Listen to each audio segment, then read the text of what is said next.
Hello everyone, आज मैं आपके साथ डिस्कस करूंगी मॉलिक्यूलर स्पेक्ट्रोस्कोपी क्या होती है। तो ये जो पूरा वीडियो रहेगा वो वन शॉट वीडियो रहेगा। मॉलिक्यूलर स्पेक्ट्रोस्कोपी के सारे टॉपिक्स को मैं आपके साथ इसी वीडियो में डिस्कस करूंगी, जिससे कि अगर आप एग्ज़ाम से एक दिन पहले भी ये वीडियो देखें तो आपके सारे टॉपिक्स और बहुत कम टाइम में अच्छे से क्लियर हो जाए, आप सारे टॉपिक्स को अच्छे से समझ पाए। ठीक है, तो चलिए स्टार्ट करते हैं। तो सबसे पहले हमें समझना होता है कि मॉलिक्यूलर स्पेक्ट्रोस्कोपी क्या होती है। तो देखिए, मॉलिक्यूलर स्पेक्ट्रोस्कोपी जो होती है उसमें जो इलेक्ट्रोमैग्नेटिक रेडिएशंस होती हैं, जिनको इन शॉर्ट ईएमआर बोलते हैं, जब वो किसी मॉलिक्यूल से इंटरैक्ट करती हैं तो उसकी स्टडी को बोला जाता है मॉलिक्यूलर स्पेक्ट्रोस्कोपी। यानी यहाँ पर इलेक्ट्रोमैग्नेटिक रेडिएशन का जो इंटरैक्शन होगा किसके साथ में, मॉलिक्यूल के साथ में, तो उसी को बोलते हैं कि ये जो स्टडी होगी इन दोनों की वो मॉलिक्यूलर स्पेक्ट्रोस्कोपी में होगी। ठीक है, तो इसको मॉलिक्यूलर स्पेक्ट्रोस्कोपी बोला जाएगा।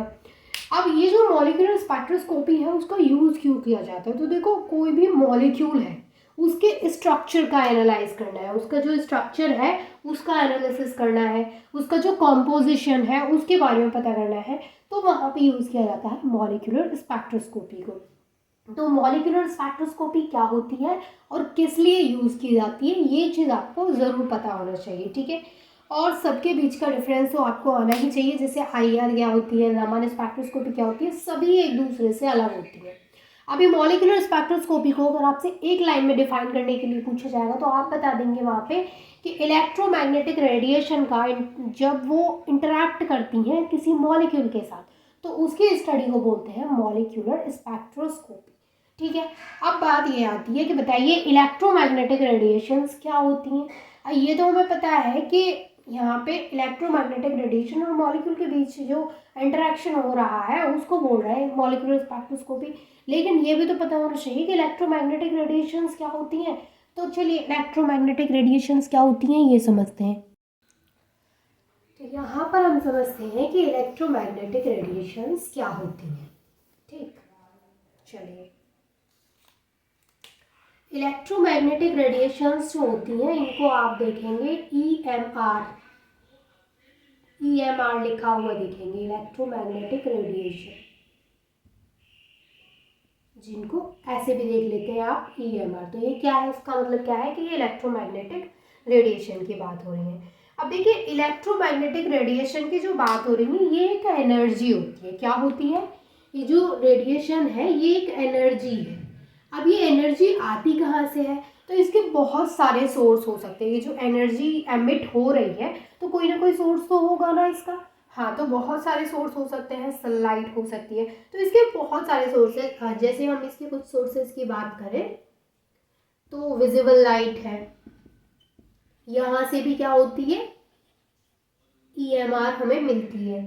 ठीक है, इसके अलावा एक्स रेज, इसके अलावा माइक्रोवेव्स, ये मैं सोर्सेज की बात कर रही हूँ आपसे। ठीक है, इसके अलावा रेडियो वेव्स एक्सेट्रा, इसके अलावा भी बहुत सारे सोर्सेज हो सकते हैं जिनसे कि इलेक्ट्रोमैग्नेटिक रेडिएशन आती है। तो मेन जो यहाँ पे समझना है वो ये है कि ये एक एनर्जी है जो कि बहुत सारे सोर्सेज से हमें मिल सकती है। जो रेडिएशन की हम बात कर रहे हैं वो एक एनर्जी है। ठीक है, अब देखिए, ये जो रेडिएशंस होती हैं इनका डुअल नेचर होता है, यानी ऐसा बोला जाता है कि electromagnetic radiations has dual nature. अब डुअल नेचर का क्या मतलब होता है, डुअल नेचर का मतलब होता है, यानी इनको बोला जाता है कि जो ईएमआर है वो शो करती हैं डुअल नेचर। डुअल नेचर का मतलब क्या होता है, देखिए, डुअल नेचर का मतलब होता है कि वो पार्टिकल नेचर भी शो करती हैं और वो वहाँ पर वेव नेचर भी शो करती हैं। ठीक है, डुअल का मतलब क्या होता है, particle as well as wave nature. ये जो होती है इलेक्ट्रोमैग्नेटिक रेडिएशन वो पार्टिकल नेचर भी शो करती हैं as well as wave nature भी शो करती हैं। इसलिए बोला जाता है कि जो यहाँ पे इलेक्ट्रोमैग्नेटिक रेडिएशंस हैं वो डुअल नेचर की होती हैं। इंपॉर्टेंट पॉइंट है, याद रखना है आपको कि ये डुअल नेचर होती है। अब देखिए, कोई भी लाइट रे जो होती है वो पार्टिकल से मिलकर के बनी होती है, यानी कोई भी लाइट रे की हम यहाँ पे बात कर रहे हैं तो वो किससे मिलकर बनी होगी, पार्टिकल से। लाइट रे जो होती है, लाइट रे, उसमें क्या होता है, कंसिस्ट ऑफ पार्टिकल, पार्टिकल से मिलकर के बनी होती है। अब ये जो पार्टिकल्स होते हैं लाइट रे में, इन्हीं पार्टिकल्स को क्या बोलते हैं, फोटॉन्स बोलते हैं। फोटॉन्स, जो लाइट रे में पार्टिकल्स होते हैं उनको बोलते हैं फोटॉन्स। अब ये जो फोटॉन्स होते हैं ये वेव्स की फॉर्म में ऐसे ऐसे ऐसे ऐसे मूव करते हैं। फोटॉन्स जो होते हैं, फोटॉन्स मूव करते हैं वेव्स की फॉर्म में, वेव्स की फॉर्म में फोटोन मूव करते हैं। तो यहाँ पर एक फोटोन की अगर मैं एनर्जी की बात करूं कि एक फोटोन की एनर्जी क्या होगी, एक फोटोन है ये, और इसकी जो एनर्जी होगी E इक्वल एच न्यू, ये होगी एक फोटोन की एनर्जी। एक फोटोन की एनर्जी क्या होगी, E, ये है E, एनर्जी की बात कर रही हैं, तो ये क्या होगी, E इक्वल एच न्यू। तो सबसे इम्पोर्टेंट चीज़ आपको ये पता होनी चाहिए कि जो भी लाइट रे होती है वो पार्टिकल से मिल करके बनी होती है, और उन पार्टिकल्स को क्या बोलते हैं, फोटोन। उन पार्टिकल्स का एक पर्टिकुलर नाम जो है वो फोटोन है, और एक फोटोन के लिए जो एनर्जी की वैल्यू है वो है E इक्वल एच न्यू, ठीक है, एच न्यू है। अब देखिए इलेक्ट्रोमैग्नेटिक वेव्स जो होती हैं जिनकी हम बात कर रहे हैं, कि जो इलेक्ट्रोमैग्नेटिक वेव्स हैं ये इस तरीके से, इनमें क्या होता है कि इलेक्ट्रिक फील्ड और मैग्नेटिक फील्ड दोनों एसोसिएटेड होते हैं विद राइट एंगल्स। कैसे, देखिए ये चीज को ऐसे समझेंगे आप, जैसे ये है हमारे पास जेड एक्सिस, ये है एक्स एक्सिस और ये है वाई एक्सिस, ठीक है।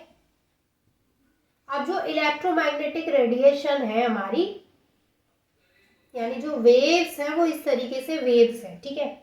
अब यहाँ पर जो इलेक्ट्रोमैग्नेटिक वेव है उनमें इलेक्ट्रिक फील्ड भी होता है एंड मैग्नेटिक फील्ड भी होता है, वो भी राइट एंगल पर एसोसिएटेड होते हैं। अब यहाँ पर होता है इलेक्ट्रिक फील्ड एंड यहाँ पर मैग्नेटिक फील्ड। तो यहाँ पे क्या है, आपको क्या याद रखना है कि जो इलेक्ट्रोमैग्नेटिक वेव्स होती है have electric and magnetic field associated with them right angles to one another, एक दूसरे के राइट एंगल पर वो दोनों electric field and magnetic field associate रहते हैं। ये हुआ बात यहाँ पे इलेक्ट्रोमैग्नेटिक रेडिएशंस के बारे में। अब इसके अलावा देखिए आपको कुछ और पॉइंट्स पता होने चाहिए, जैसे कि वेवलेंथ क्या होती है। ये तो हमने पढ़ा कि इलेक्ट्रोमैग्नेटिक रेडिएशन के बारे में क्या होता है। तो again I repeat, electromagnetic radiation क्या है, एक एनर्जी है जो कि हमें इनमें से किसी भी सोर्स से मिल सकती है। इलेक्ट्रोमैग्नेटिक रेडिएशन डुअल नेचर की होती है। डुअल का मतलब होता है particle as well as nature, यानी समटाइम्स ये पार्टिकल नेचर शो करती है एंड समटाइम्स ये वेव नेचर शो करती है। इलेक्ट्रोमैग्नेटिक रेडिएशन जो लाइट रे होती है वो फोटोन को कंसिस्ट करती है, यानी पार्टिकल को कंसिस्ट करती है, और उन्हीं पार्टिकल को हम क्या बोलते हैं, फोटोन बोलते हैं। अब एक फोटोन की जो एनर्जी होती है वो होती है E इक्वल एच न्यू, ठीक है। और यहाँ पर ये जो इलेक्ट्रोमैग्नेटिक वेव्स होती हैं ये एक दूसरे के राइट एंगल पर electric and magnetic field associated होता है इनमें, ठीक है। अब हम बात करते हैं यहाँ पे जैसे वेवलेंथ क्या होती है। तो ये कुछ पॉइंट्स जो आपको पता होने चाहिए कि वेवलेंथ क्या होती है। देखिए सबसे पहले तो आपको ये समझना है कि जो वेवलेंथ होती है उसको हम लैम्डा से रिप्रेजेंट करते हैं। जैसे ये है वेवलेंथ, तो वेवलेंथ को रिप्रेजेंट करते हैं लैम्डा से। अब देखिए वेवलेंथ होती क्या है, तो जैसे अभी हम रेडिएशंस की बात कर रहे थे, यानी वेव्स की बात कर रहे थे, तो ऐसे ऐसे ऐसे वेव्स जा रही थी, राइट, ऐसे ऐसे वेव्स जा रही थी। तो जो ये वाला पार्ट होता है, ये वाला, इसको बोलते हैं हम क्रेस्ट, इसको बोलते हैं क्रेस्ट, ये सी है, इसको बोलते हैं क्रेस्ट, और इस वाले पार्ट को बोलते हैं ट्रफ। ये क्रस्ट है, ये वाला जो नीचे की तरफ जा रहा है ये ट्रफ है। जो वेवलेंथ होती है यानी जिसको हम लैम्डा से रिप्रेजेंट करते हैं, ये क्या होती है, दो क्रेस्ट, यानी एक ही क्रेस्ट ये है, एक क्रेस्ट ये है, दो क्रेस्ट के बीच की जो दूरी होती है, दो क्रेस्ट के बीच का जो डिस्टेंस होता है उसको बोलते हैं यहाँ पे वेवलेंथ। इम्पॉर्टेंट है, आपको याद रखना है, दो क्रेस्ट के बीच के डिस्टेंस को क्या बोलते हैं, the distance between two successive peaks of waves, यानी वेव्स की ये पीक्स है, सक्सेसिव पीक्स है, तो इनको क्या बोलते हैं, इनको बोलते हैं वेवलेंथ। या फिर ऐसे समझ लीजिए कि दो क्रेस्ट के बीच के डिस्टेंस को वेवलेंथ बोलते हैं। तो ये बात हुई वेवलेंथ के बारे में। इसके बाद हम यहाँ पे समझते हैं रीजन ऑफ द स्पेक्ट्रम। ठीक, अब हम यहाँ पे समझते हैं रीजंस ऑफ द स्पेक्ट्रम। तो स्पेक्ट्रम के बहुत सारे रीजंस हमें यहाँ पे पढ़ने हैं, वन बाय वन हम सभी को डिस्कस करेंगे, लेकिन उससे पहले हम यहाँ पे कुछ लिखा हुआ है उसको समझ लेते हैं। तो सबसे पहले तो यहाँ पे ये समझ लीजिए कि इलेक्ट्रोमैग्नेटिक स्पेक्ट्रम क्या होता है। The arrangement of all type of electromagnetic radiation in order of their increasing wavelength and decreasing frequencies is known as electromagnetic spectrum। यानी इलेक्ट्रोमैग्नेटिक स्पेक्ट्रम क्या होता है, इलेक्ट्रोमैग्नेटिक रेडिएशन का एक अरेंजमेंट है जिसमें कि सभी टाइप की इलेक्ट्रोमैग्नेटिक रेडिएशन की बात हो रही है, कि सभी टाइप की जो इलेक्ट्रोमैग्नेटिक रेडिएशन है उनका एक अरेंजमेंट है, और वो जो अरेंजमेंट है वो इस ऑर्डर में है जिसमें कि वेवलेंथ क्या हो रही है, इंक्रीज हो रही है, एंड जो फ्रीक्वेंसीज है वो डिक्रीज हो रही है। तो जो ऑर्डर है वो वेवलेंथ तो इंक्रीज हो रही है और फ्रीक्वेंसी डिक्रीज हो रही है, वो जो ऑर्डर है, वो जो अरेंजमेंट है इलेक्ट्रोमैग्नेटिक रेडिएशन का, उसी को बोलते हैं इलेक्ट्रोमैग्नेटिक स्पेक्ट्रम। ठीक है, इसको क्या बोलेंगे, इलेक्ट्रोमैग्नेटिक स्पेक्ट्रम बोलेंगे। अब देखिए, जो एब्जॉर्प्शन ऑफ एनर्जी, यानी किसी भी मॉलिक्यूल के द्वारा जो एब्जॉर्प्शन हो रहा है एनर्जी का, जो एनर्जी उस पर एमिट हो रही है, तो उस जो एनर्जी उसके ऊपर गिर रही है तो उसका एब्जॉर्प्शन हो रहा है मॉलिक्यूल के द्वारा।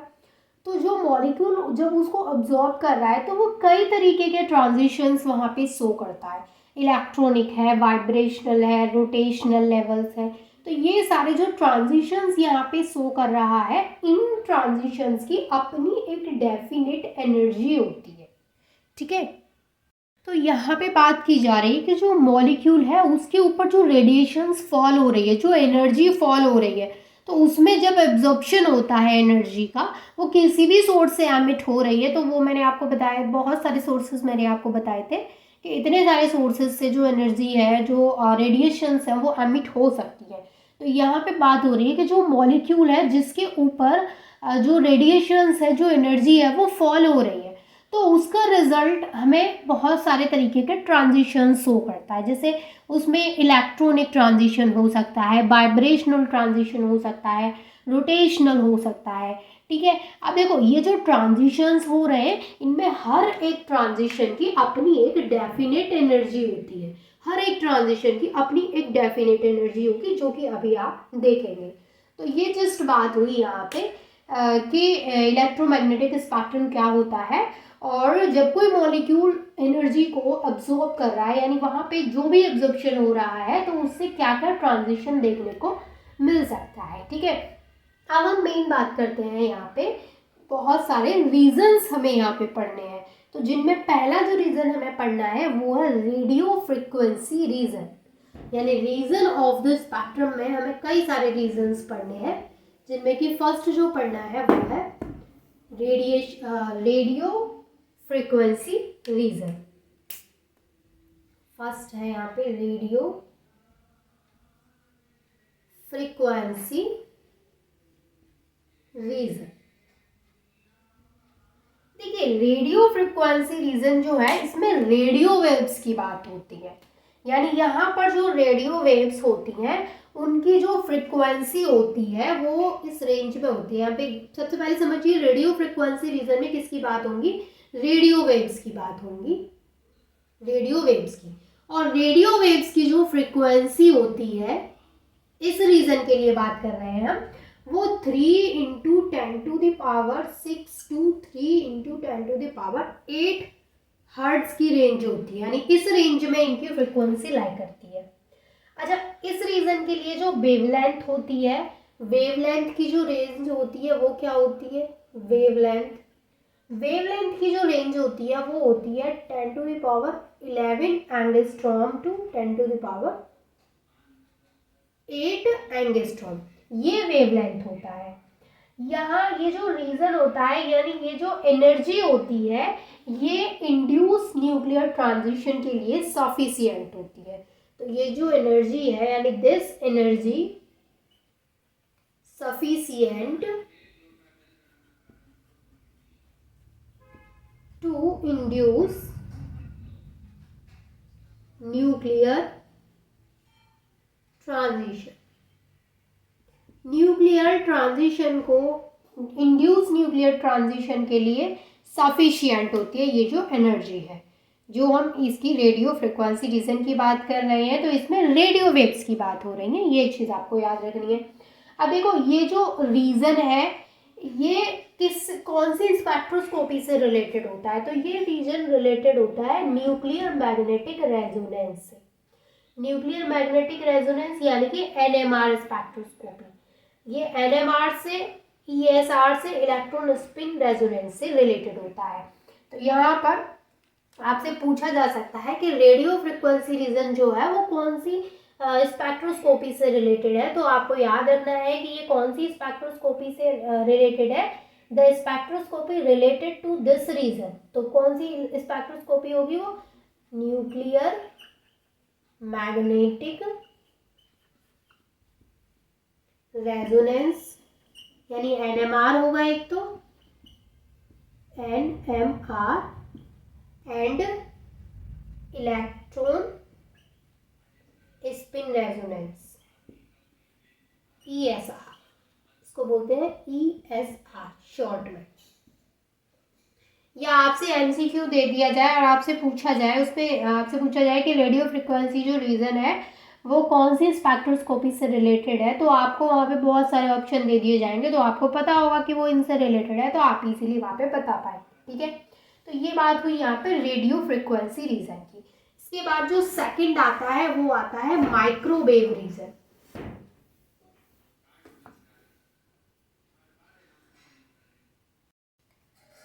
सेकंड यहाँ पे टाइप है जो रीजन हमें पढ़ना है वो है माइक्रोवेव रीजन। माइक्रोवेव रीजन जो है इसमें हम किसकी बात करेंगे, माइक्रोवेव्स की बात करते हैं। इस रीजन में माइक्रोवेव्स की बात करते हैं। यहाँ पर माइक्रोवेव्स की बात होगी। ठीक, अब माइक्रोवेव्स जो है यहाँ पे उनकी फ्रीक्वेंसी की बात करें तो इनकी देखिए इनकी जो फ्रीक्वेंसी है वो भले ही आपसे ऐसे नहीं पूछी जाएगी कि इसकी कितनी है, लेकिन अगर ऑब्जेक्टिव हुआ तो डेफिनेटली आपसे पूछी जा सकती है। अच्छा ऑब्जेक्टिव नहीं भी हुआ तो फिर आपको वहाँ पे थ्योरेटिकल में पूरा लिखना पड़ेगा, तो फिर आपको जितना लंबा आप उसको कर सकते हैं उतने ही अच्छे मार्क्स आपको मिलेंगे। तो फिर आप वहाँ पे अगर इनकी फ्रीक्वेंसीज को मेंशन कर देंगे तो बहुत अच्छा रहेगा। किसकी फ्रीक्वेंसी ज़्यादा है किसकी कम है वो मैं इस टॉपिक के लास्ट में आपको बता दूंगी, बट अभी आप सिर्फ इतना समझिए कि जो मैं आपको फ्रीक्वेंसी करवा रही हूँ वेवलेंथ बता रही हूँ वो इम्पॉर्टेंट है इसलिए करा रही हूँ, वरना मैं भी स्किप ही करा देती। अब यहाँ पर इसकी जो फ्रीक्वेंसी होती है वो इसकी फ्रीक्वेंसी की जो रेंज है वो होती है 3 इंटू 10⁻10 टू 3 इंटू 10⁻12 हर्ट्ज। इसकी फ्रीक्वेंसी की रेंज होती है जो माइक्रोवेव्स की फ्रीक्वेंसी की बात कर रहे हैं हम यहाँ पे। इसकी जो वेवलेंथ की रेंज होती है wavelength in the range 10⁸ angstrom to 10⁶ angstrom की रेंज में होती है जो वेवलेंथ है। ये जो यहाँ पे स्पेक्ट्रोस्कोपी है वो रोटेशनल स्पेक्ट्रोस्कोपी से रिलेटेड है। तो ये जो मैं आपको बता रही हूँ ना कि कौन सा किससे रिलेटेड है बहुत इंपॉर्टेंट है, आपको याद रखना है। तो the spectroscopy related to this region, इस रीजन से जो स्पेक्ट्रोस्कोपी रिलेटेड है वो स्पेक्ट्रोस्कोपी है रोटेशनल स्पेक्ट्रोस्कोपी। रोटेशनल स्पेक्ट्रोस्कोपी यानी अगर आपसे पूछा जाए the spectroscopy related to this region फिर उसका नाम क्या बताएंगे आप, रोटेशनल स्पेक्ट्रोस्कोपी। ठीक है, अब तीसरा जो रीजन हमें पढ़ना है वो है इंफ्रारेड रीजन। इंफ्रारेड रीजन, अभी हमने दो रीजन पढ़े, रेडियो फ्रिक्वेंसी रीजन और माइक्रोवेव रीजन। तीसरा जो रीजन है वो है इंफ्रारेड रीजन। इंफ्रारेड रीजन में इंफ्रारेड रेडिएशंस की बात की जाती है। इस रीजन में बात की जाती है इंफ्रारेड रेडिएशंस की। इंफ्रारेड रेडिएशंस की फ्रिक्वेंसी की रेंज की बात करें, यानी इसकी जो फ्रिक्वेंसी है उसकी क्या रेंज होती है, तो इसकी फ्रिक्वेंसी की रेंज होती है यहाँ पे 3 × 10⁻12 टू 3 × 10⁻14 हर्ट्ज, ये होती है इसकी फ्रिक्वेंसी। एंड इसकी जो वेवलेंथ होती है, वेवलेंथ की जो रेंज है वो होती है 10⁻6 एंगस्ट्रॉम टू 10⁻4 एंगस्ट्रॉम। यहाँ पर ये जो इंफ्रारेड रेडिएशंस है ये कॉज करती हैं, may cause transition between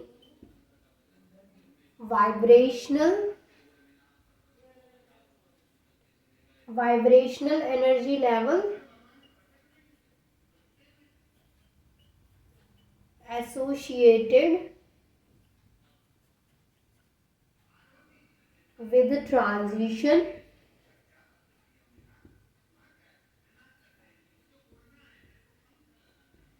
in rotational energy level। ये कौन करती है, मे कॉज यानी transition between vibrational energy level associated with transition in rotational energy level, इसको कौन कॉज करता है, इंफ्रारेड रेडिएशंस करती है।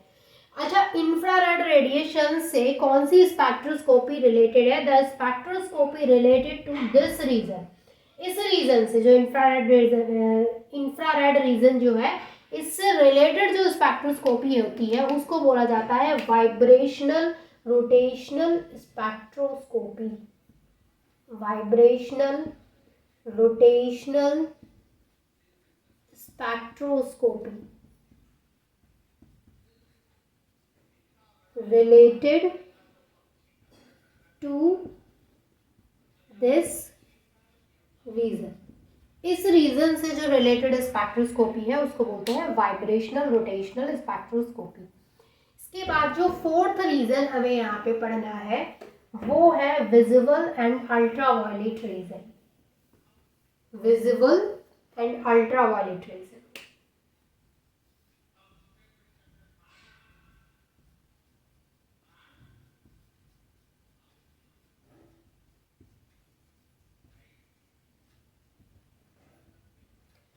विजिबल एंड अल्ट्रावायलेट रीजन में बात की जाती है विजिबल एंड अल्ट्रावायलेट रेडिएशंस की। इस रीजन में विजिबल एंड अल्ट्रावायलेट रेडिएशन की बात करते हैं। इनकी जो फ्रिक्वेंसी की रेंज होती है, इन रेडिएशंस की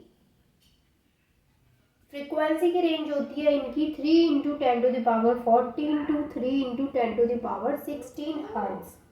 एंड जो वेवलेंथ होती है इनकी वो होती है 10⁴ एंगस्ट्रॉम टू 10⁻2 एंगस्ट्रॉम। अब यहाँ पर जो एनर्जी का एब्जॉर्प्शन हो रहा है वो एक ट्रांजिशन कॉज करता है बिटवीन इलेक्ट्रॉनिक लेवल्स जो कि एसोसिएट होते हैं वाइब्रेशनल एंड रोटेशनल ट्रांजिशन से। तो इस चीज को हम कैसे लिखेंगे कि यहाँ पर जो एब्जॉर्प्शन है, the absorption of energy of this energy, यानी इस एनर्जी का जो एब्जॉर्प्शन हो रहा है वो क्या कॉज कर सकता है, मे कॉज ट्रांजिशन कॉज करता है, वो भी किसके बीच में, बिटवीन इलेक्ट्रॉनिक लेवल्स जो कि associated with vibrational and rotational transition.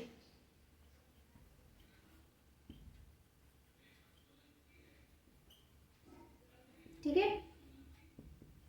अब इस रीजन से जो स्पेक्ट्रोस्कोपी रिलेटेड है वो कौन सी स्पेक्ट्रोस्कोपी होगी, यानी the spectroscopy related to this region is called electronic spectroscopy. इस रीजन से जो स्पेक्ट्रोस्कोपी रिलेटेड है उसको बोलते हैं इलेक्ट्रॉनिक स्पेक्ट्रोस्कोपी, इस रीजन से रिलेटेड स्पेक्ट्रोस्कोपी को बोला जाता है इलेक्ट्रॉनिक स्पेक्ट्रोस्कोपी। ठीक है, इसके बाद हमारी जो नेक्स्ट हमें रीजन पढ़ना है वो है एक्सरे रीजन। अब जो नेक्स्ट हमें पढ़ना है वो है 5th नंबर का एक्सरे रीजन। एक्सरे रीजन देखिए, एक्सरे रीजन जो होता है ये एक्सरेज के लिए यूज किया जाता है, यानी इसमें हम बात करेंगे एक्सरेज की। ठीक है, तो देखिए एक्सरेज की अगर हम फ्रीक्वेंसी की बात करें तो इसकी फ्रीक्वेंसी की जो रेंज होती है, एक्सरेज की फ्रीक्वेंसी की रेंज जो होती है वो होती है 3 × 10⁻60 × 3 × 10⁻18 हर्ट्ज, ये इसकी फ्रीक्वेंसी होती है। अगर हम यहाँ पे इसकी वेवलेंथ की बात करें तो इसकी वेवलेंथ की जो रेंज होती है, वेवलेंथ की जो रेंज होती है वो होती है 10⁻2 to 1 एंगस्ट्रॉम तक, ये होती है इसकी वेवलेंथ। अच्छा देखिए, ये जो एक्सरे रीजन है, इसमें जो एक्सरे रीजन यानी कि जो एक्सरेज है वो क्या करती हैं, give rise to core electron excitation, यानी ये कोर इलेक्ट्रॉन जो होते हैं उनको एक्साइट करती हैं। तो यहाँ पे कोर इलेक्ट्रॉन एक्साइटेशन होता है, यानी इट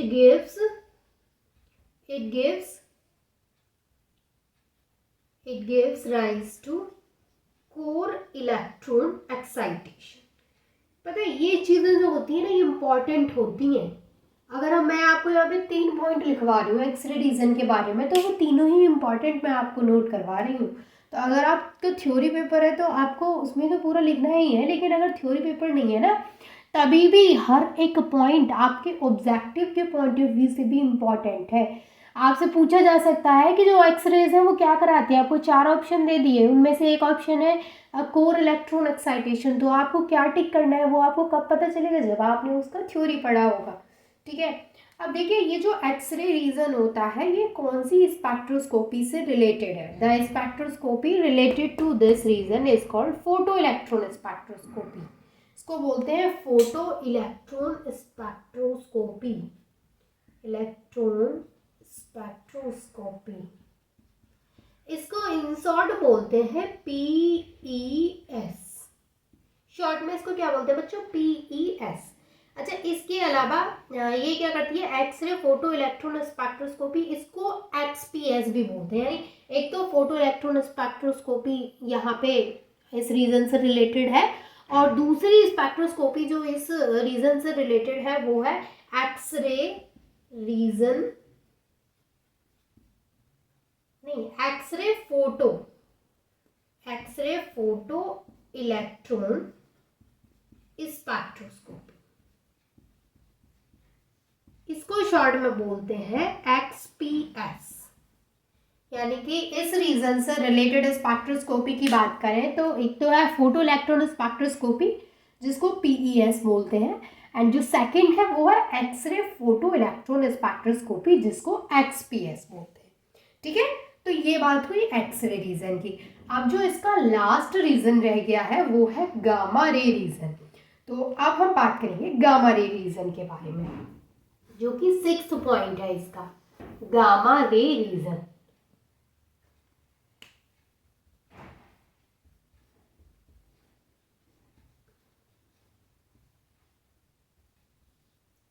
अब देखिए जो गामा रे रीजन होता है उसमें हम किसकी बात करेंगे, ऑब्वियसली गामा रेज की बात करते हैं।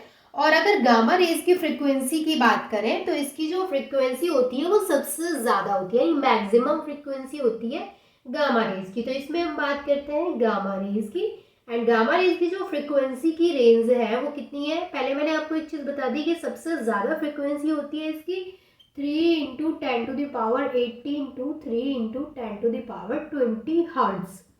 ठीक है, अच्छा इसकी वेवलेंथ की अगर हम बात करें तो वेवलेंथ कितनी होती है, वेवलेंथ होती है यहाँ पे 1 एंगस्ट्रॉम to 0.01 एंगस्ट्रॉम तक। ठीक है, अच्छा इसकी बात करें कि ये जो रीजन है यहाँ पे वो किस स्पेक्ट्रोस्कोपी से रिलेटेड है, तो ये जो लीजन है वो जिस स्पेक्ट्रोस्कोपी से रिलेटेड है उसको बोलते हैं मोसबॉर स्पेक्ट्रोस्कोपी। मोसबॉर स्पेक्ट्रोस्कोपी। तो गामा रे रीजन जो है उससे रिलेटेड जो स्पेक्ट्रोस्कोपी होती है यानी वो होती है मोसबॉर स्पेक्ट्रोस्कोपी। ठीक है, अब देखिए ये जो एनर्जी है ये क्या कॉज करती है, ये rearrangement of nuclei particle cause करती है। यानी यहाँ पर जो एनर्जी है क्या कॉज करती है, दिस एनर्जी गामा रेज है, यहाँ पे गामा रेज की हम बात कर रहे हैं, तो this energy may cause a rearrangement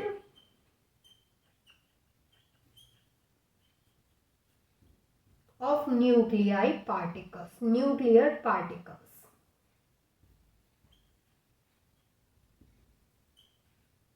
ठीक है, जो भी समझ में नहीं आ रहा है वो आप मुझसे कमेंट करके पूछ सकते हैं, मैं आपके सारे कमेंट्स पढ़ती हूँ। ठीक है, अब यहाँ पर देखिए ये हमने कुछ रीजंस यहाँ पे पढ़े जो कि टोटल 6 रीजंस मैंने आपको यहाँ पे बताए हैं। अब देखिए जितने भी रीजंस मैंने अभी आपको बताए थे वो सारे रीजंस यहाँ पर हैं, और इधर जब हम जा रहे हैं तो इनकी हायर एनर्जी है और फ्रीक्वेंसी भी हाई होगी ऑब्वियसली, और इधर क्या है लोअर एनर्जी है। तो जो गामा रे है इसकी जो एनर्जी होती है वो क्या होती है, हायर एनर्जी होती है, और इसकी फ्रीक्वेंसी भी हायर होती है। तो आप इनको इस तरीके से भी बना करके अपनी कॉपी पे एक रफ आइडिया ले सकते हैं इसको याद करने के लिए। तो ये जस्ट मैंने आपके साथ बात की थी सारे रीजंस की, यानी रीजंस ऑफ द स्पेक्ट्रम। अब इसके बाद जो हमारा नेक्स्ट टॉपिक आता है वो आता है basic features of different spectrometers. देखो बच्चों बेसिक फीचर्स जो होते हैं स्पेक्ट्रोमीटर्स के उसको कैसे समझना है वो मैं आपको बताती हूँ, और इसमें क्या क्या आपको पढ़ना है वो भी आपको बताती हूँ। ठीक है, पूरा चैप्टर यानी कि पूरा जो मॉलिक्यूलर स्पेक्ट्रोस्कोपी है उसका एक भी टॉपिक हम यहाँ से स्किप नहीं करेंगे, सारे टॉपिक्स मैं आपको बताऊंगी। मैं चीज़ों को एक्सप्लेन कर रही हूँ तो आप कोशिश करें कि चीज़ों को अपनी लैंग्वेज में अपनी नोटबुक में नोट करें। ठीक है, क्योंकि जब हम चीज़ों को समझते हैं एंड देन अपनी लैंग्वेज में उनको लिखते हैं तो फिर वो ज़्यादा टाइम तक हमें याद भी रहती हैं और ज़्यादा इफ़ेक्टिव भी रहती हैं हमारी अंडरस्टैंडिंग के लिए। ठीक है, तो देखिए नेक्स्ट जो हमारा टॉपिक है वो है basic features of different spectrometers.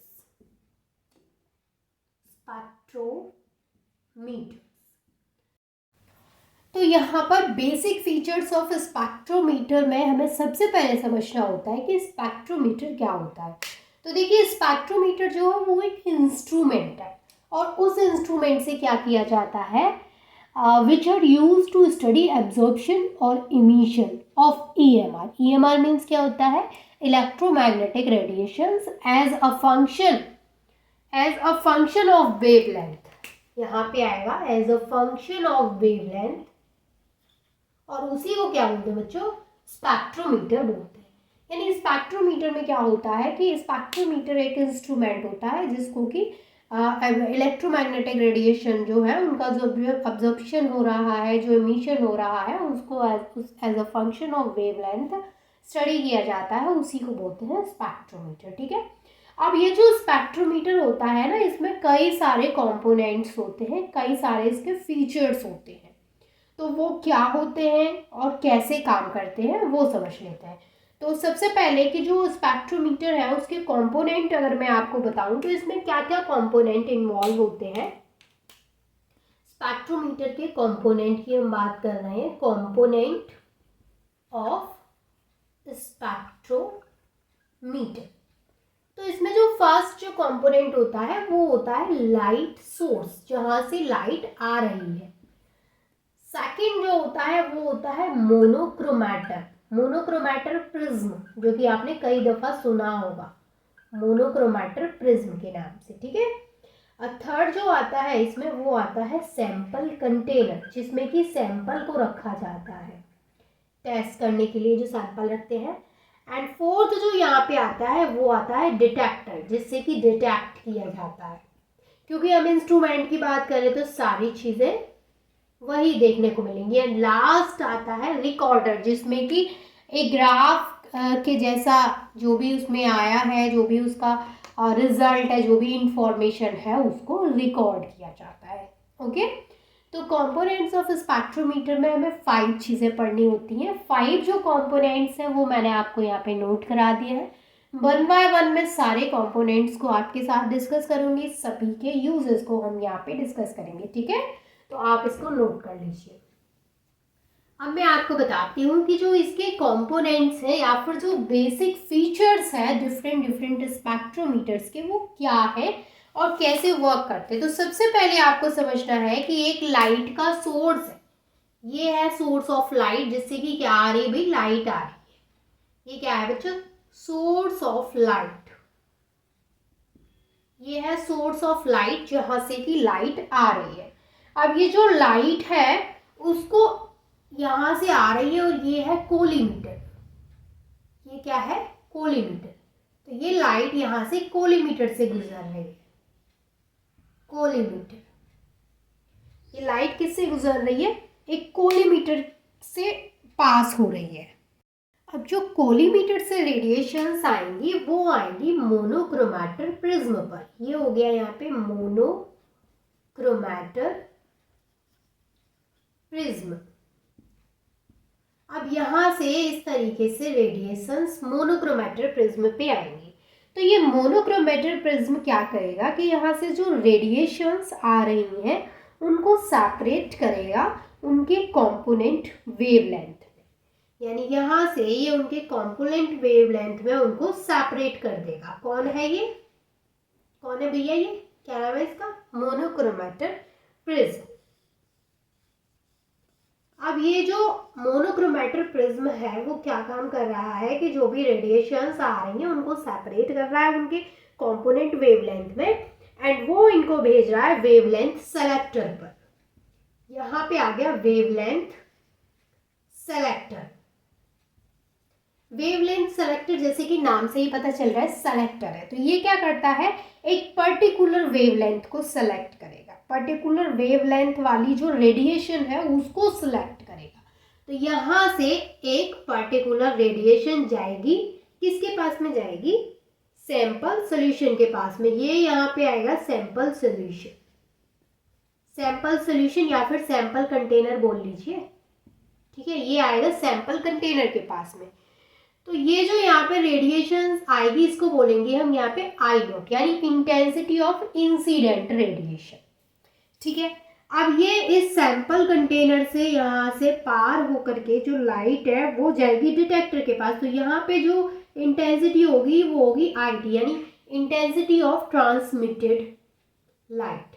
अब ये क्या है, यहाँ पे ये लगा है यहाँ पे डिटेक्टर। डिटेक्टर क्या काम करेगा, डिटेक्ट करेगा, लेकिन समझाऊंगी अभी कैसे डिटेक्ट करेगा, डोंट वरी, वो मैं समझाऊंगी अभी आपको। और जो डिटेक्टर है वो भेजेगा रिकॉर्डर के पास में। रिकॉर्डर क्या काम करेगा, रिकॉर्ड करेगा। मैं भी समझाती हूँ कौन सा कैसे काम करता है, अभी जस्ट आप डायग्राम को समझिए। अब मैंने आपको यहाँ पे एक चीज़ बताई कि यहाँ पे क्या है, लाइट का एक सोर्स है जिससे कि लाइट यानी कि रेडिएशंस आ रही हैं, कोलीमीटर के पास जा रही हैं, एंड कोलीमीटर से पास होके ये मोनोक्रोमैटर प्रिज्म के पास जा रही है। तो मैंने आपको बताया अभी जस्ट कि मोनोक्रोमैटर प्रिज्म क्या करता है कि जो रेडिएशंस हैं उनको सेपरेट करता है। किस में सेपरेट करता है, उसकी जो कॉम्पोनेंट वेवलेंथ है उसमें सेपरेट करता है जो रेडिएशंस है उनको। ठीक है, अब ये जो रेडिएशंस फिर मोनोक्रोमैटर प्रिज्म से पास होती हैं तो ये वेवलेंथ सेलेक्टर के पास में जाती हैं। वेवलेंथ सेलेक्टर क्या करता है, एक पर्टिकुलर वेवलेंथ वाली रेडिएशन को सेलेक्ट करता है। तो यहाँ से एक पर्टिकुलर वेवलेंथ पर्टिकुलर रेडिएशन यहाँ से जाती है सैंपल कंटेनर के पास में। ये जो सैंपल कंटेनर हम बोल रहे हैं, यहाँ पे क्या होता है कि सैंपल को रखा जाता है, और ये जो सैंपल रखा जाता है वो क्यूवेट्स में रखा जाता है। ये जो क्यूवेट्स है आपने अपनी लैब में देखी होंगी, जो कि या तो ग्लास की होती हैं या फिर क्वार्ट्ज की बनी हुई होती है। क्यूवेट्स छोटी छोटी होती हैं, ठीक है, वो ग्लास या फिर क्वार्ट्ज की होती हैं। तो यहाँ पे जो एक पार्टिकुलर रेडिएशन है वो इस सैंपल कंटेनर से गुजरती है, तो फिर वो जाती है डिटेक्टर के पास में। डिटेक्टर क्या करता है, रेडिएंट एनर्जी को इलेक्ट्रिकल एनर्जी में चेंज कर देता है। यानी यहाँ पर जो डिटेक्टर है डिटेक्टर का वर्क क्या है, रेडिएंट एनर्जी को कन्वर्ट कर देगा किसमें, इलेक्ट्रिकल एनर्जी में। ये जो डिटेक्टर है यहाँ पे, ये रेडिएंट एनर्जी को इलेक्ट्रिकल एनर्जी में कन्वर्ट कर देगा। डिटेक्टर देखिए दो टाइप के हो सकते हैं, एक होते हैं थर्मल डिटेक्टर और दूसरे फोटोन डिटेक्टर। थर्मल डिटेक्टर जो होते हैं वो IR स्पेक्ट्रोस्कोपी में यूज होते हैं, और जो फोटोन डिटेक्टर होते हैं वो UV स्पेक्ट्रोस्कोपी में यूज होते हैं। ठीक है, अब नेक्स्ट जो पॉइंट आता है वो आता है रिकॉर्डर। रिकॉर्डर का क्या क्या काम होता है कि इसमें क्या होता है, स्पेक्ट्रम बनता है, यानी it is use to make spectrum. जो रिकॉर्डर है उसको स्पेक्ट्रम बनाने के लिए यूज किया जाता है। पीक्स को रिकॉर्ड करता है जिससे कि हमें वहाँ पे एक ग्राफ जैसा मिलता है, एक स्पेक्ट्रम मिलता है, जिससे कि हम वहाँ पे इजीली स्टडी कर पाते हैं। तो ये बात हो गई basic features of different spectrometers की। अच्छा, आपको इसको लिखना कैसे है, तो जो जो चीज़ें मैंने आपको बताई हैं उनको अपनी लैंग्वेज में लिखना है, एंड देन ये डायग्राम आपको बनाना है। मेन तो यही होता है कि आपकी समझ में ये डायग्राम आ जाना चाहिए। अगर आपकी समझ में ये डायग्राम आ गया है तो आप एक एक पॉइंट को लीजिए और उसके बारे में अपनी लैंग्वेज में लिख दीजिए कि कौन सी चीज़ यहाँ पे क्या काम कर रही है। जो भी मैंने आपको समझाया, जो भी आपके समझ में आया, वही चीज़ आपको लिखनी है। अलग कुछ भी नहीं लिखना है, बिल्कुल भी बुक से नहीं छापना है, अपनी लैंग्वेज में लिखिए, फुल मार्क्स मिलेंगे। मेन पॉइंट होता है कि आपको डायग्राम पता होना चाहिए कि कौन सी चीज़ कैसे काम कर रही है। ठीक है, डायग्राम के थ्रू ही एक्सप्लेन करना है ताकि अच्छे मार्क्स आपको मिले। वो फर्स्ट ऑफ ऑल आपके डायग्राम को चेक करेंगे एंड देन फिर आपको मार्क्स दे देंगे। आपने क्या थ्योरी लिखा है वो भी नहीं देखेंगे। ठीक है, अब यहाँ पे हम बात करते हैं बोर्ड ओपेनहेमर अप्रॉक्सीमेशन की। ये जो यहाँ पे नाम है वो साइंटिस्ट के नाम है। ठीक है, तो देखिए बोर्ड ओपेनहेमर अप्रॉक्सीमेशन में क्या यूज करना होता है, इसमें श्रोडिंगर वेव इक्वेशन लेते हैं फॉर अ मॉलिक्यूल। तो आपको पता है कि जो श्रोडिंगर वेव इक्वेशन है, Schrodinger wave equation for a molecule के लिए जो श्रोडिंगर वेव इक्वेशन है उसको हम ऐसे भी लिख सकते हैं। आपको पता है H cap psi equal E Sai, इसको हम ऐसे भी लिख सकते हैं। ठीक है ना, अगर आप श्रोडिंगर वेव इक्वेशन देखेंगे तो उसमें ये भी आपको एक इक्वेशन देखने को मिलेगी। तो बोर्न ओपन हेमर अप्रॉक्सीमेशन में क्या होता है कि इसको हम ऐसे भी लिख सकते हैं H cap psi equal E Sai. यहाँ पे जो H कैप है इसको बोलते हैं हैमिल्टोनियन। H कैप जो है यहाँ पे इसको क्या बोलते हैं, हैमिल्टोनियन।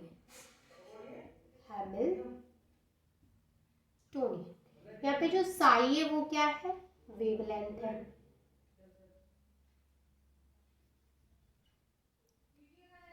ठीक है, अब देखिए यहाँ पे जो H है उसको H इक्वल होता है T प्लस V, और इसको हम ऐसे भी लिख सकते हैं H इक्वल होता है TE plus TN plus VEE plus VEN या फिर NE प्लस VNN।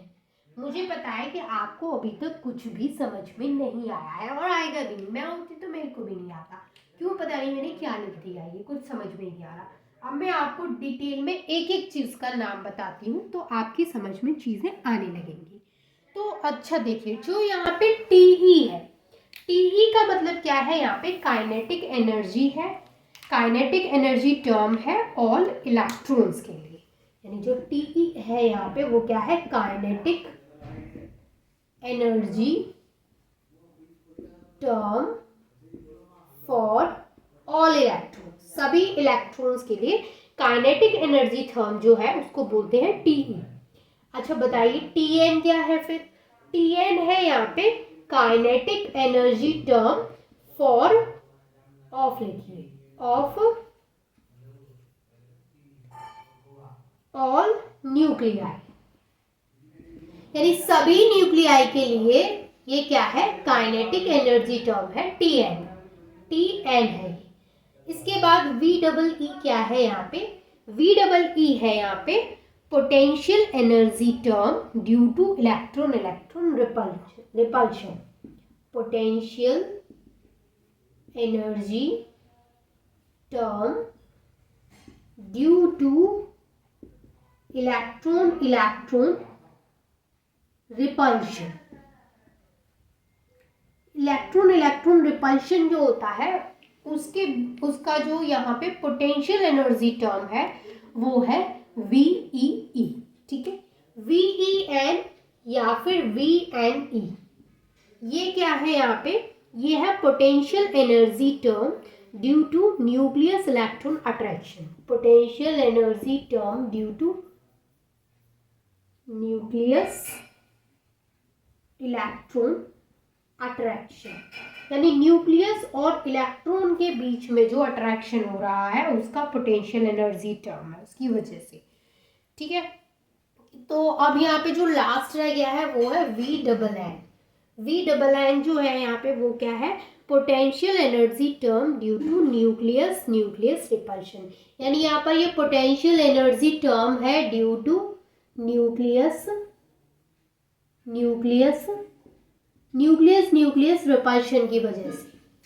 मुझे पता है अभी भी बहुत कॉम्प्लिकेटेड हो गया है आपके लिए बोर्न ओपेनहेमर अप्रॉक्सीमेशन को समझना, बट प्लीज़ थोड़ा सा कोऑपरेट करेंगे आपको चीज़ें समझ में आने लगेंगी।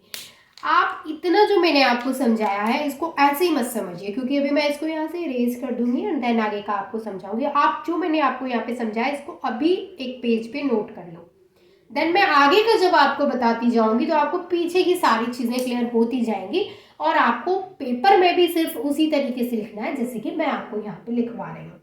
मैंने आपको अभी क्या बताया है कि श्रोडिंगर वेव इक्वेशन जो होती है मॉलिक्यूल के लिए वो होती है H psi = E psi।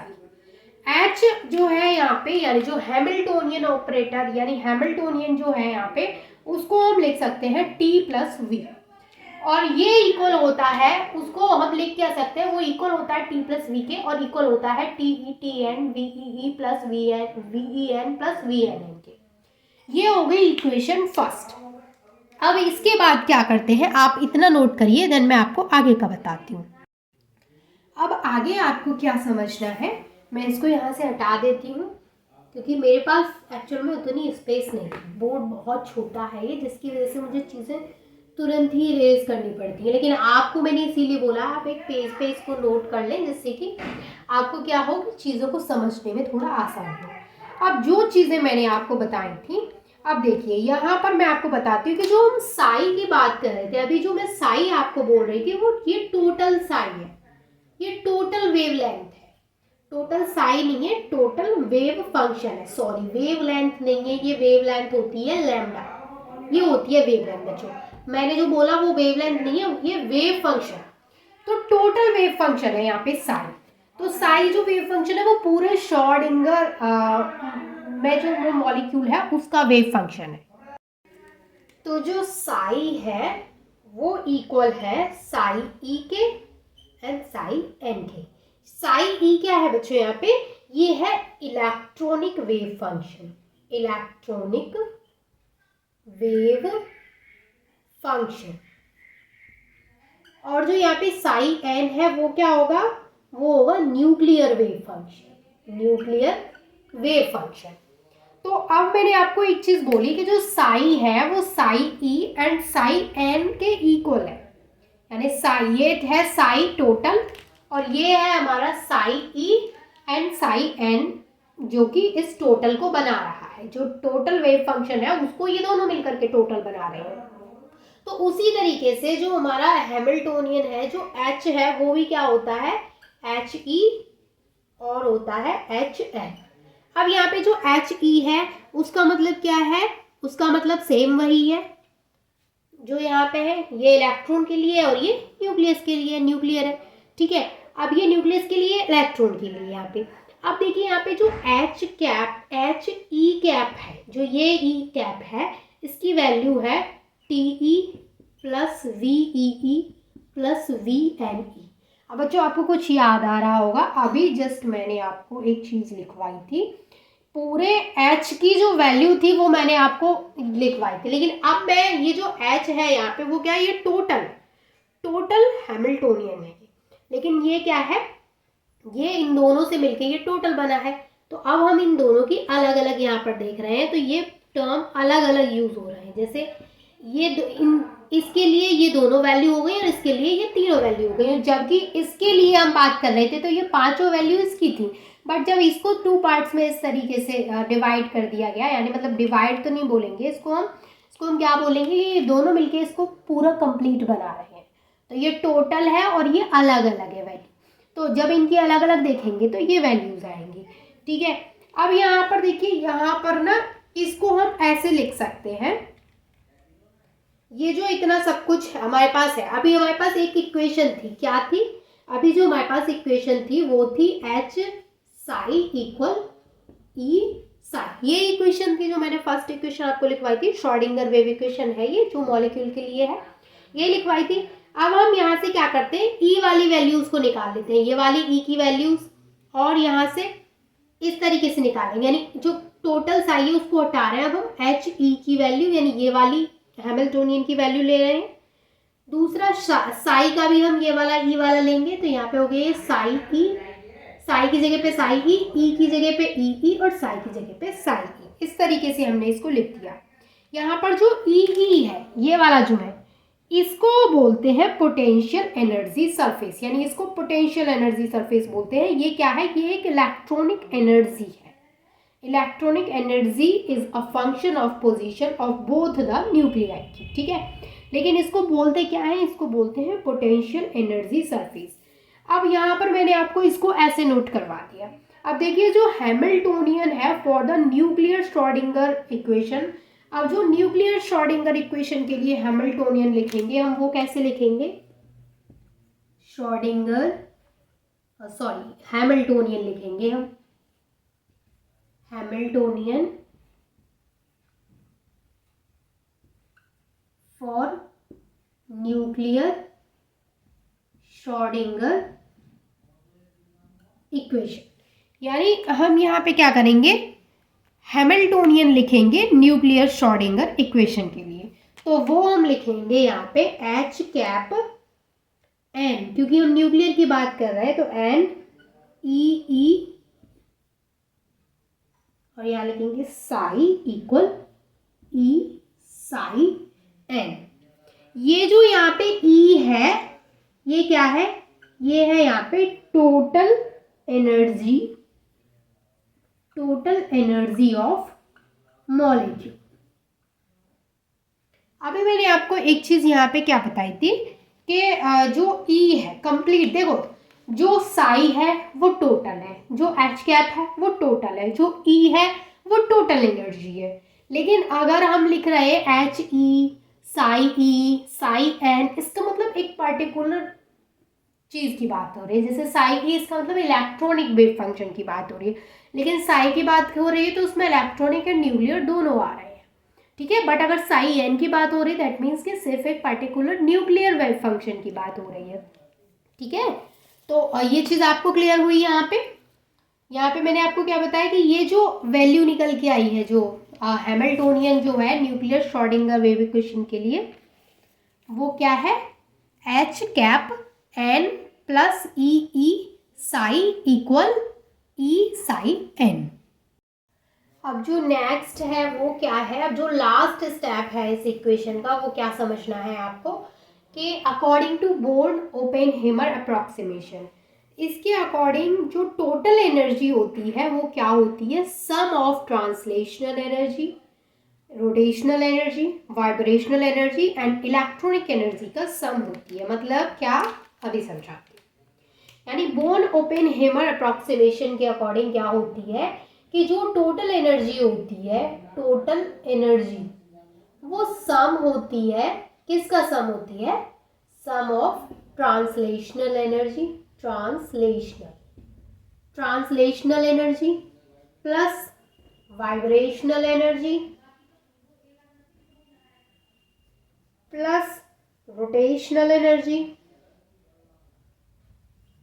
Plus electronic energy, इसका सम होती है। टोटल एनर्जी होती है वो सम होती है, translational, vibrational, rotational and electronic energy का सम होता है। तो हम इसको ऐसे लिख सकते हैं क्या, यानी E टोटल, ये जो E सिर्फ E लिखा है मैंने, इसका मतलब टोटल की बात हो रही है। ई टोटल इक्वल होता है ई ट्रांसलेशनल के, मैं ऐसे लिख रही हूँ, ई ट्रांसलेशन के, ट्रांसलेशन नहीं ट्रांसलेशनल के, ठीक है। फिर और इसके अलावा ई रोटेशनल के, इसके अलावा ई वाइब्रेशनल के, इसके अलावा ई इलेक्ट्रॉनिक। यही चीज़ है, यही मैंने अभी आपको ऊपर नोट करवाई है। बहुत इम्पॉर्टेंट है, बहुत इम्पॉर्टेंट है, एमसीक्यूज में पूछ लिया जाता है। जब मैं एग्ज़ाम दे रही थी तो मेरे जो ऑब्जेक्टिव पेपर था उसमें ये क्वेश्चन आया था, ठीक है। तो यहाँ पर ये जो है आपको याद रखना है। अब यहाँ पर देखिए जो ई ट्रांसलेशनल है, ई ट्रांसलेशनल जो मतलब ट्रांसलेशनल एनर्जी जो है, ई ट्रांसलेशनल का मतलब क्या है कि ट्रांसलेशनल एनर्जी जो है ये वाला ई ट्रांसलेशनल, इसका मतलब ये ट्रांसलेशनल एनर्जी जो है इसको क्वांटाइज्ड नहीं किया जा सकता, इज नॉट क्वांटाइज्ड, इसको क्वांटाइज्ड नहीं किया जा सकता है। तो जब इसको क्वांटाइज्ड नहीं किया जा सकता तब हम ई की वैल्यू क्या लिखते हैं, ई इक्वल ई रोटेशनल प्लस ई वाइब्रेशनल प्लस ई इलेक्ट्रॉनिक, ठीक है। ये कब है, जब ई ट्रांसलेशनल को यानी ट्रांसलेशनल एनर्जी को क्वांटाइज्ड नहीं किया जा सकता है सिर्फ। तो ये एक्सेप्ट दिस, बाकी जितनी भी एनर्जी है उनको क्वांटाइज्ड किया जा सकता है बट इसको क्वांटाइज्ड नहीं किया जा सकता है, ठीक है। अब इसके बाद इसका जो लास्ट टॉपिक रह गया है वो है degree of freedom. Degree of freedom molecular spectroscopy का लास्ट टॉपिक है, तो चलिए उसको भी डिस्कस कर लेते हैं।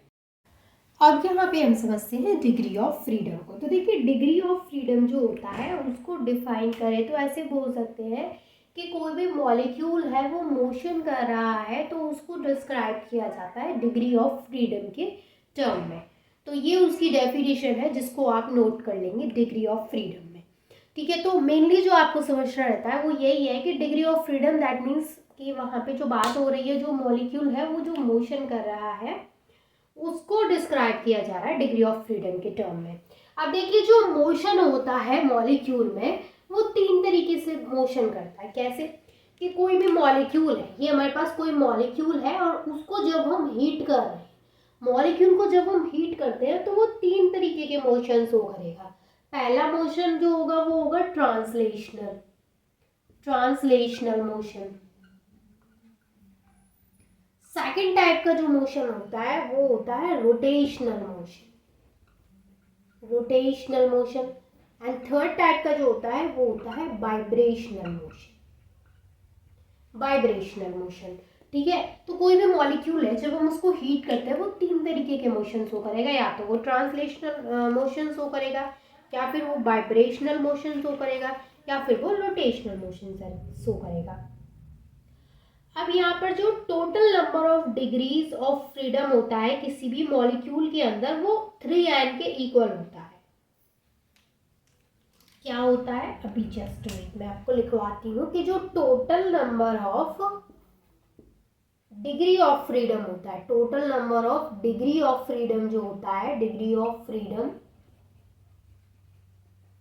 इन अ मॉलिक्यूल, किसी मॉलिक्यूल की बात हो रही है, मॉलिक्यूल का जो total number of degree of freedom होता है वो किसके इक्वल होता है, will be equal to 3n, 3n के इक्वल होता है। Total number of degree of freedom जो होता है, कोई भी मॉलिक्यूल की हम बात कर रहे हैं उसका total number of degree of freedom की बात कर रहे हैं तो वो 3n के इक्वल होता है। n क्या है यहाँ पे, n है number of atom, number of atom in a molecule. कोई भी जो मॉलिक्यूल है उसमें कितने नंबर ऑफ एटम्स प्रेजेंट है वो क्या है, उसकी n की वैल्यू है। तो मॉलिक्यूल के पास ना तीन टाइप की डिग्री होती है। तीन टाइप की कौन कौन सी डिग्री होती है, एक ट्रांसलेशनल, दूसरा रोटेशनल एंड तीसरा वाइब्रेशनल। तो इस मोशन की वजह से मैंने अभी जस्ट आपको बताया कि इस मोशन की वजह से तीन तरीके की एनर्जी, तीन तरीके की जो मोशंस होते हैं वो होते हैं। जब मॉलिक्यूल को हीट करते हैं तो तीन तरीके के मोशंस होते हैं। अब इन मोशंस की वजह से क्या होता है, मॉलिक्यूल की तीन टाइप की डिग्रीज होती है। जैसे ये मॉलिक्यूल है, उसको हीट किया, उसने 3 तरीके के मोशन को शो किया। अब इन मोशंस की वजह से 3 तरीके की डिग्री आती है। कौन कौन सी? ट्रांसलेशनल डिग्री आती है, रोटेशनल डिग्री आती है, वाइब्रेशनल डिग्री आती है। ड्यू टू दीज मोशंस, इन मोशंस की वजह से आती है ये डिग्री, ये याद रखिएगा। अब देखिए जो ट्रांसलेशनल डिग्री ऑफ मोशन होता है, मैं आपको लिखवा ही देती हूँ कि ड्यू टू दीज मोशंस, इन मोशंस की वजह से, ये जो यहाँ पे मोशंस, इन मोशंस की बात कर रही हूँ मैं, इन मोशंस की वजह से मॉलिक्यूल जो है उसकी 3 टाइप्स की डिग्रीज होती है मॉलिक्यूल के पास। कौन कौन सी डिग्रीज होती है भाई? इन्हीं मोशन के नाम पर है। पहला है ट्रांसलेशनल डिग्री ऑफ फ्रीडम, दूसरा है rotational degree of freedom and तीसरा है वाइब्रेशनल डिग्री ऑफ फ्रीडम। ठीक है, तीनों के नाम आप लिख लेंगे। अब इसके बाद हम समझते हैं one by one, rotational degree of freedom, vibrational degree of freedom and translational degree of freedom को। तो पहले हम बात करते हैं यहाँ पे ट्रांसलेशनल डिग्री ऑफ फ्रीडम की। देखिए ट्रांसलेशनल डिग्री ऑफ फ्रीडम जो होता है, इसमें जो मॉलिक्यूल है वो फ्रीली मूव कर सकता है। जैसे ये है हमारी एक्सिस, ये एक्स एक्सिस, ये जेड एक्सिस और ये है वाई एक्सिस। तो जो मॉलिक्यूल है वो फ्रीली एक्स एक्सिस या वाई एक्सिस या जेड एक्सिस पर मूव कर सकता है। ट्रांसलेशनल डिग्री ऑफ फ्रीडम में फ्रीली मूव कर सकता है इन तीनों एक्सिस पर। तो हम यहाँ पे लिखेंगे move in X Y Z axis freely. X Y Z axis पे मॉलिक्यूल फ्रीली मूव कर सकता है ट्रांसलेशनल डिग्री ऑफ फ्रीडम में। सेकंड अगर हम बात करें यहाँ पे रोटेशनल डिग्री ऑफ फ्रीडम की, रोटेशनल डिग्री ऑफ फ्रीडम की। देखिए जब हम रोटेशनल डिग्री ऑफ फ्रीडम की बात करते हैं तो इसका मतलब, देखिए इसका मतलब समझिए कि एक जो मॉलिक्यूल है वो रोटेट कर सकता है स्पेस में with change in its orientation.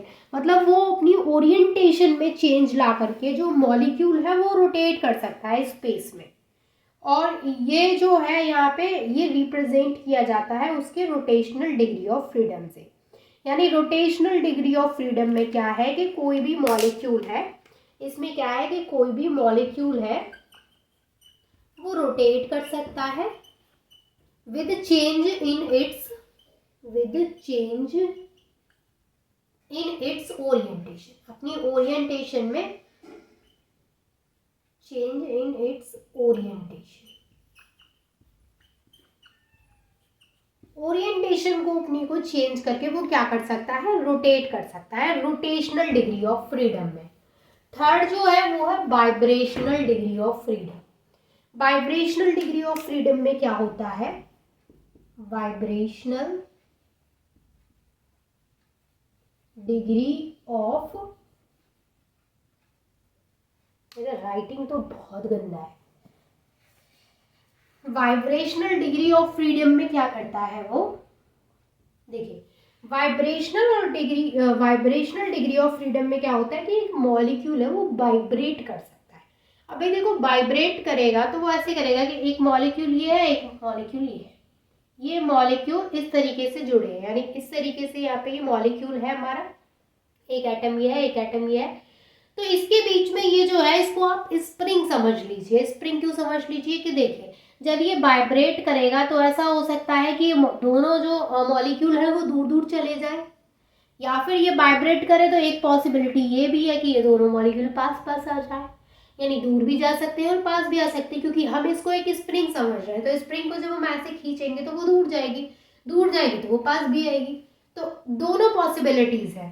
तो यहाँ पर देखिए जो वाइब्रेशनल डिग्री ऑफ फ्रीडम है, वाइब्रेशनल डिग्री ऑफ फ्रीडम जो है, जो कि लीनियर मॉलिक्यूल के लिए बात कर रहे हैं हम, फॉर लीनियर मॉलिक्यूल के लिए जो वाइब्रेशनल डिग्री ऑफ फ्रीडम होती है वो होती है 3n-5, यानी ये फॉर्मूला है, इससे कैलकुलेट कर सकते हैं उसका डिग्री ऑफ फ्रीडम। लेकिन लीनियर मॉलिक्यूल की बात हो रही है यहाँ पे, लीनियर मॉलिक्यूल। लेकिन वाइब्रेशनल डिग्री ऑफ फ्रीडम अगर हमें निकालना हो किसके लिए, for non linear molecule, non linear molecule के लिए जब निकालते हैं तो आता है 3n-6।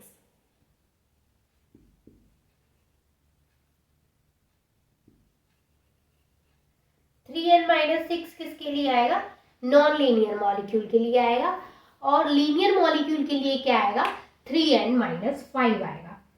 तो ये क्या है, ये यहाँ पे ये फॉर्मूला है, ये आपको याद रखना है। कभी कभी एमसीक्यूज में ऐसे डायरेक्ट पूछ लिया जाता है कि बताइए लीनियर मॉलिक्यूल के लिए क्या फॉर्मूला होगा और नॉन लीनियर के लिए क्या फॉर्मूला होगा, या फिर आपको ऐसे भी बोला जा सकता है कि कोई भी क्वेश्चन दे दिया और उसका आपको वहाँ पे degree of freedom, vibrational degree of freedom calculate करके बताना है, तो फिर उस केस में आपको उसमें क्या लगाना पड़ेगा, फॉर्मूला लगाना पड़ेगा। अब देखिए इतनी सारी चीज़ें जो मैंने आपको बताई, अब सबसे इम्पॉर्टेंट आपको मैं एक टेबल बनवाती हूँ, छोटी सी टेबल है, ठीक है, बिना देखे मत जाना टेबल को। क्यों, क्योंकि टेबल क्या है, इम्पॉर्टेंट है। टेबल अगर आपने याद कर ली ना तो क्वेश्चन ये समझो कि डिग्री ऑफ फ्रीडम के तो सारे क्वेश्चन आप सॉल्व कर पाएंगे। कैसे भाई, चलिए समझ लेते हैं। टेबल जो है यहाँ पे, कौन सी टेबल है ये, जिस पे बैठ के आप चाय पीते हैं, नो वो वाली टेबल है, नहीं दूसरी टेबल है। सबसे पहले हम यहाँ पे सिस्टम लेते हैं, फिर हम यहाँ पे बात करते हैं ट्रांसलेशनल। अच्छी बना रही हूँ, अच्छे राइटिंग में टेबल, ठीक है। आप भी परेशान हो गए हो गंदा राइटिंग देखते हुए, इसलिए मैं अच्छा राइटिंग लिख रही हूँ। देखो ट्रांसलेशनल एनर्जी की बात करेंगे यहाँ पे हम, sorry translational degree of freedom की बात करेंगे, यहाँ पे रोटेशनल डिग्री ऑफ फ्रीडम की बात करेंगे, यहाँ पे वाइब्रेशनल डिग्री ऑफ फ्रीडम की बात करेंगे, एंड बच्चों यहाँ पे टोटल डिग्री ऑफ फ्रीडम की बात करेंगे। टोटल ऑफ नहीं, total degree of, total degree, कौन सी डिग्री है ये, वो डिग्री है जो आप पढ़ रहे हैं ना, उसको जो लास्ट में जो आपको डिग्री मिलेगी वही है। चलिए ये बन गई प्यारी सी टेबल।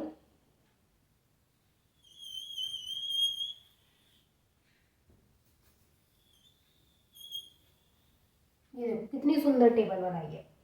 अब यहाँ पर इस जो टेबल है उसमें हमें क्या करना होता है, इसमें हम मॉलिक्यूल्स की डिग्री ऑफ फ्रीडम की बात करेंगे। तो पहले हम यहाँ पे मोनो एटॉमिक मॉलिक्यूल की बात कर रहे हैं, मोनो एटॉमिक की बात कर रहे हैं। मोनो एटॉमिक के केस में जो यहाँ पे ट्रांसलेशनल डिग्री ऑफ फ्रीडम होती है बच्चों, वो 3 होती है। इसके केस में 0 होती है, इसके केस में 0, इसके केस में टोटल डिग्री ऑफ फ्रीडम जो होगी यहाँ पे वो क्या होगी, 3, ठीक है। डाई एटॉमिक के केस में क्या होती है, डाई एटॉमिक के केस में ये 3, ये 2, ये 1, ये 6। अच्छा यहाँ पे लीनियर के केस में क्या होगी, लीनियर पॉली एटॉमिक की बात चल रही है, लीनियर की बात चल रही है, यानी कि पॉली एटॉमिक की बात चल रही है। तो यहाँ पे होगी 3, 2, इसको निकालेंगे 3n-5 से, तो आ जाएगी ये टोटल होगी 3n। यहाँ पे नॉन लीनियर की बात कर रहे हैं हम, लेकिन पॉली एटॉमिक के लिए, नॉन लीनियर सिस्टम की बात कर रहे हैं, लेकिन कैसा है वो, पॉली एटॉमिक है। इसकी होगी 3n-6, total degree of freedom होगी 3। ये आपको बहुत हेल्पफुल रहेगा अपने क्वेश्चंस को सॉल्व करने के लिए। कि मान के चलिए आपसे ऐसे पूछ लिया गया कि मोनो एटॉमिक जो सिस्टम है उसके लिए आपको बतानी है translational degree of freedom, then आपको पता है कि मोनो एटॉमिक है तो उसके लिए क्या होगी, 3। टोटल डिग्री ऑफ फ्रीडम बताना है तो उसके लिए 3 होगा। ऐसे लीनियर पॉलीएटॉमिक के लिए बताना है टोटल डिग्री ऑफ फ्रीडम, तो आपको ये हेल्पफुल रहेगी। बहुत अच्छी टेबल है ये, और डिग्री ऑफ फ्रीडम के क्वेश्चंस को सॉल्व करने के लिए हेल्पफुल रहती है। और इसी के साथ होता है ये चैप्टर ख़त्म। आई होप कि इस चैप्टर के सारे टॉपिक्स आपको अच्छे से क्लियर हो गए होंगे। मैंने एक भी टॉपिक यहाँ पे स्किप नहीं किया है, आपके सिलेबस के अकॉर्डिंग सारे टॉपिक्स को यहाँ पे मैंने लिया है। पूरा मॉलिक्यूलर स्पेक्ट्रोस्कोपी हमने डिटेल में स्टडी किया है। आई होप कि ये वीडियो आपके लिए हेल्पफुल रहा होगा। अगर ये वीडियो आपके लिए हेल्पफुल रहा है तो प्लीज़ वीडियो को लाइक ज़रूर करना, जिससे कि मुझे मोटिवेशन मिले एंड चैनल को सब्सक्राइब करना and thank you so much and all the best for your exams.